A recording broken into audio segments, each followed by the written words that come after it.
Kamu. Sini. Kamu buat apa? Tak ada apa cikgu, saya baru datang. Sekarang kau apa? 7.35. Masuk sekolah buat apa? 7.30. Lepas tu? Buat apa nak masuk sekolah?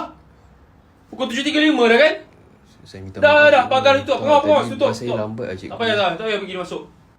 Dengan pakai baju PJ. Hari ni ada PJ ke? Kelas kamu kelas apa? Kelas Ibnu Sina. Mana ada PJ hari ni? Sorry cikgu, mak saya lupa basuh baju sekolah saya. Bagi kau pergi tukar sekarang. Cikgu Kau tukar jauh sekarang. cikgu, Balik rumah rumah tukar saya. baju sekarang. Cikgu, Assalamualaikum. Saya minta Waalaikumsalam. maaf cikgu, anak saya datang lambat hari ni. Tak apa. Tak adalah lambat mana. Saya minta maaf ya. Raimi, masuklah. Masuk. Raimi, pergilah Jangan masuk. takut, Cikgu masuklah. suruh masuk tu. Tak apa, tak lambat mana Masuk pun. sekali saya minta maaf ya cikgu. Baru pukul 8.30. Tak apa.